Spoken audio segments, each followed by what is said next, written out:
بسم اللہ الرحمن الرحیم۔ ایک یہ پوچھا تھا کہ کوئی اگر ٹیچر ہو اور وہ اپنے شاگردوں کو امتحان کے قریب کچھ مدد فراہم کرے، آن لائن پڑھانا ہے، تو اس کا یہ پڑھانا جائز ہے یا ناجائز؟ دیکھیں، اگر تو وہ ٹیچر خود اپنے ہی مضامین طرح ریپیٹ کروا رہے ہیں یا کسی دوسرے ٹیچر کے مضامین ریپیٹ کروا رہے ہیں اور ان کو ٹیچر کو خود یہ نہیں پتہ کہ امتحان میں کیا کچھ آئے گا، اس کا کوئی ان کا آئیڈیا نہیں ہے، یا تھوڑا بہت ہے لیکن خاص نہیں پتہ کہ یہ آئے گا، تو کوئی حرج نہیں ہے، وہ تو اساتذہ کرواتے ہیں، اس میں کوئی حرج نہیں ہے۔ لیکن اگر یہ ٹیچر ان کو آئیڈیا ہے کہ ایگزام میں کیا کیا آ سکتا ہے، جیسے ڈسکس ہوتے ہیں ٹیچرز آپس میں بیٹھے ہوتے ہیں سٹاف روم میں، اور انہی چیزوں کی تیاری کروائیں، یا پھر خاص طور پر اگر انہوں نے کوئی پیپر بنایا اس پیپر کی تیاری چپ چاپ کروا رہے ہوں، تو لازم سی بات ہے کہ پھر تو یہ چیٹنگ ہی کروا رہے ہیں، پھر تو یہ ایک امانت میں خیانت کے مرتکب ہو رہے ہیں کہ امتحان سے پہلے پیپر آؤٹ کرنا یا پیپر کے خاص سوالات کے بارے میں کوئی ہنٹس فراہم کر دینا، یہ شرعاً صحیح نہیں ہوگا۔ ایسے استاد اگر ویسے کر رہے ہیں تو یہ ہمدردی ان کو آخرت میں بہت مہنگی پڑے گی، اور اگر یہ پیسے لے کر اس طرح کی مدد فراہم کر رہے ہیں تو یہ پیسے ان کے لیے کسب خبیث ہے۔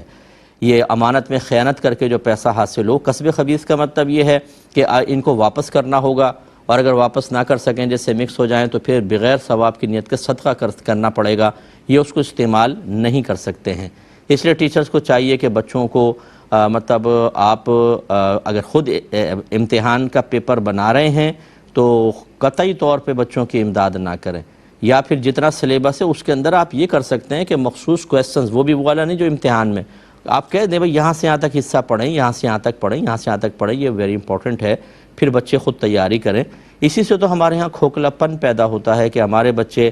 خاص بس سوالات کی تیاری کر کے اور پیپر پاس کرنے کے چکر میں علم سیکھتے ہیں، تو پھر نتیجہ کیا نکلے گا؟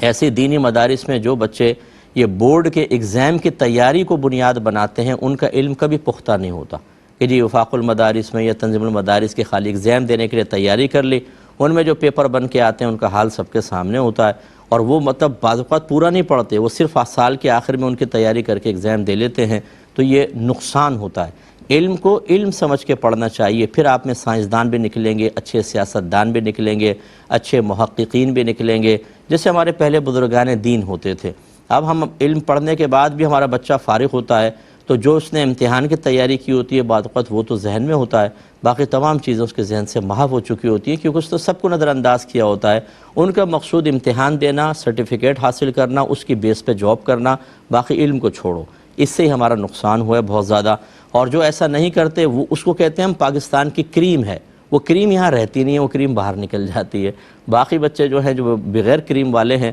وہ سب اسی طرح کے سے صرف امتحان کے پیش نظر کر رہے ہوتے ہیں، اور میں نے تو اکثر یہ دیکھا ہے کہ ڈگری بیس کے اوپر تو بہت ہی کم جاب ملتی ہے، پھر بیچارے ادھر ادھر ہی چلے جاتے ہیں۔ بس وہ آپ نے علم کو صحیح طرح پڑھا ہوتا تو پھر آپ کو کچھ فائدہ ہوتا، لیکن ایسا عمومی طور پر ہوتا نہیں ہے۔ یہ USA سے